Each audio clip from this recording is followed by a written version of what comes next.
দীর্ঘদিন যাবৎ আন্দোলন সংগ্রাম করে যাচ্ছিলাম, কিন্তু আমরা একটি সমাধান চেয়েছিলাম।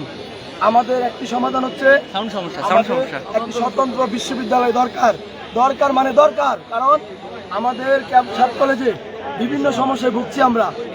আমাদের আবাসন সংকট, ক্লাসরুমের সংকট, টিচারের সংকট, বিভিন্ন দিক দিয়ে আমরা সংকটে ভুগছি এবং এই জন্য আমরা একটা স্বতন্ত্র বিশ্ববিদ্যালয়ের দাবি করছি। কিন্তু এই দাবিকে বাস্তবায়ন করতে তারা একটি কমিশন গঠন করেছিল। এই কমিশন গঠন করে আপনারা জানেন গতকাল এই কমিশন এবং আমাদের যে সাত কলেজের প্রতিনিধিবৃন্দ রয়েছেন তারা কিন্তু এই প্রবেশীর সাথে দেখা করতে গিয়েছিল।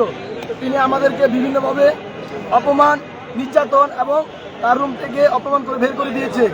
আমরা সেই প্রতিবাদে গতকাল শান্তিপূর্ণভাবে বিক্ষোভ সমাবেশ চালিয়ে গিয়েছি। আমাদের আলটিমেটাম ছিল যে এই স্বৈরাচার প্রবেশে আমাদেরকে প্রকাশ্যে এসে ক্ষমা চাইতে হবে, কিন্তু তিনি সেটা করে নাই। এই জন্য আমরা সন্ধ্যার দিকে এই প্রবেশের ভাসভবনে আমরা যাচ্ছিলাম, তখনই ঢাবির সাথে আমাদের কোনো শত্রুতা ছিল না ভাই। ঢাবিও শিক্ষার্থী, আমরাও শিক্ষার্থী, কিন্তু তারা আমাদেরকে ভুল বুঝে তারা আমাদের উপর অতর্কিতভাবে হামলা করে, এই মামুন বাহিনীরা, পেটু বাহিনীরা আমাদের উপর অতর্কিতভাবে হামলা করে। আমরা কোনো সংঘাতের উদ্দেশ্যে যাইনি, আমরা কোনো মারামারির উদ্দেশ্যে যাইনি।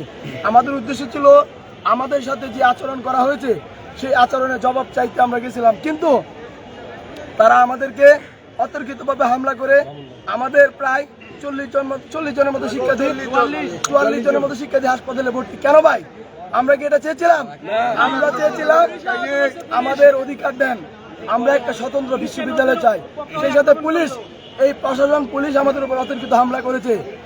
পুলিশের জন্য আমাদের ভাই 44 জন ভাই আহত, এর জবাব কে দিবে ভাই? এবং আপনারা জানেন যে আমাদের ঢাকা কলেজের কেন্দ্রীয় সমন্বয়ক আকিব ভাই গুরুতর অসুস্থ রয়েছেন, তাহলে তার উপর পুলিশে হামলা চালিয়েছে। এই স্বৈরাচার পুলিশের পদত্যাগ চাই এবং এই পুলিশ যারা এই হামলা করেছে সুষ্ঠু তদন্তের মাধ্যমে তাদের বিচার চাই এবং পদত্যাগ চাই। আমাদের আপনারা অলরেডি জেনেছেন, আমাদের সিনিয়র ভাইরা 4 ঘন্টার আলটিমেটাম দিয়েছেন। পরবর্তীতে আমরা জানিয়ে দেওয়া হবে আমাদের পরবর্তী কর্মসূচি কি হবে।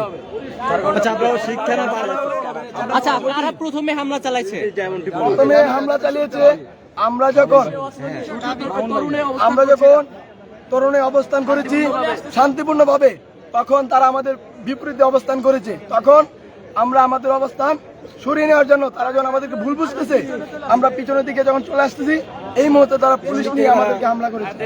দেশীয় অস্ত্র, লাঠি সুটা, পিট পাটকেল নিক্ষেপ করেছিল আমাদের দিকে। তখনও এখান থেকে ঘটনার সূত্রপাত ঘটে। তারপর ঢাবি সহ পুলিশ আমাদের দিকে হামলা করেছে।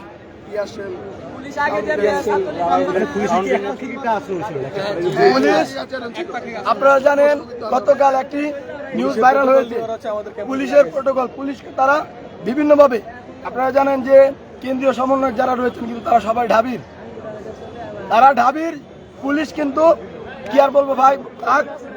আপনারা জানেন একটা জিনিস ভাইরাল হয়েছিল গতকাল, সেটা হচ্ছে চ্যাটলিস্ট ভাইরাল হয়েছিল ঢাবির। ওরা বলেছিল যে পুলিশ ওদের সাথে থাকবে, সুতরাং পুলিশ কিন্তু ওদের সাথে ছিল। পুলিশ আমাদের দিকে, পুলিশের শেল্টারে ওরা আমাদের গায়ে হাত তুলেছে ভাই, আমাদের দিকে sound grenade, tear shell, bullet আমাদের দিকে নিক্ষেপ করছে, কিন্তু ওদের দিকে কোনো অ্যাকশন নাই।